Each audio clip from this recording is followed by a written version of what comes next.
I call the Honourable Minister Jerry Brownlee. Mr. Chairman, this is a financial review of the activities of the New Zealand Transport Agency over the past year. And naturally, in considering that, one might look back, one might look forward. I accept that. But I was particularly distressed today by some of the comments made in the speech offered to the House by the Labour spokesperson for Transport. What he seems to have missed is that this process is guided, and that is the process of the GPS and the work of New Zealand Transport Agency, by the Land Transport Management Act 2003. And I would suggest, sir, that if he is to be an effective spokesperson, he should go and read that Act so that he doesn't make some of the extraordinary statements that he made in the House this afternoon. And what I would like to hear from him at some point is that if he thinks that Act needs to be reformed, that he starts to spell out what it is. Because all I hear from them is about what they're not going to do should the unlikely event of their receiving the opportunity to sit on the Treasury benches occurs. So they're not going to continue with the Roads of National Significance program. They're not going to invest in cycle networks as we have. They're not going to invest in pedestrian opportunities as we have. And they're not going to have an arrangement that allows local communities to choose where they spend some of the funding that comes from the National Land Transport Fund on their own projects. So, Mr. Speaker, anyone can stand in this House and tell people what they're not going to do. To talk about what you are doing, sir, and what a government is doing is a different matter. Sir, we have, over the last short while, 2012, spent a staggering $945 million, $1 billion effectively, on public transport. That's been matched by local authorities who've contributed another $770 million.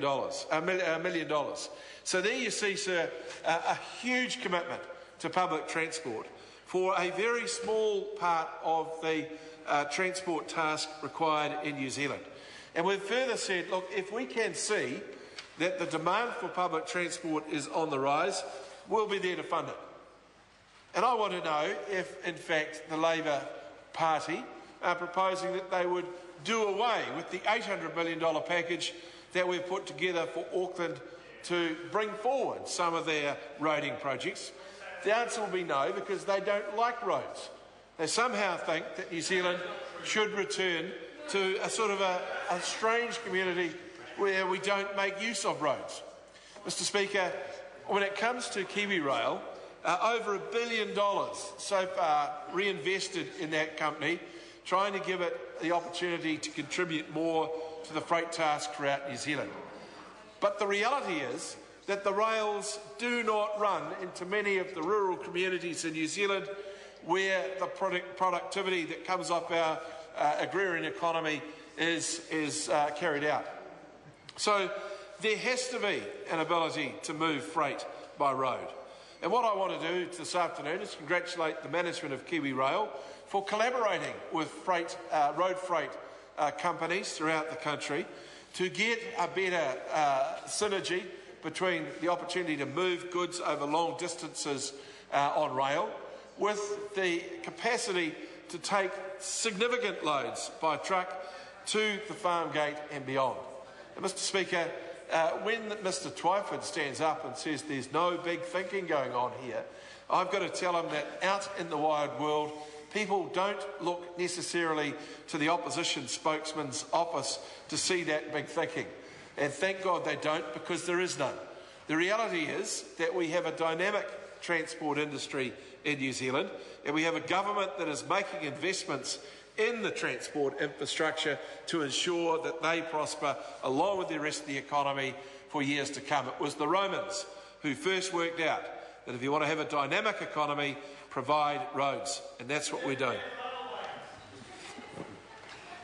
Honourable members, the question is that the report of the Transport and Industrial Relations Committee on the 2012-13 financial review of the New Zealand Transport Agency be noted. Those who have that opinion will please say aye. To the contrary, no. The ayes have it. Honourable members, the question before the committee is that the report of the Finance and Expenditure Committee on the 2012-13 financial review of the Earthquake Commission be noted. I'm going to call the Honourable Minister. Oh, sit down. Are you? I'm going to call the Honourable Minister Nikki Wagner. Thank you very much, Mr. Chair. I'm very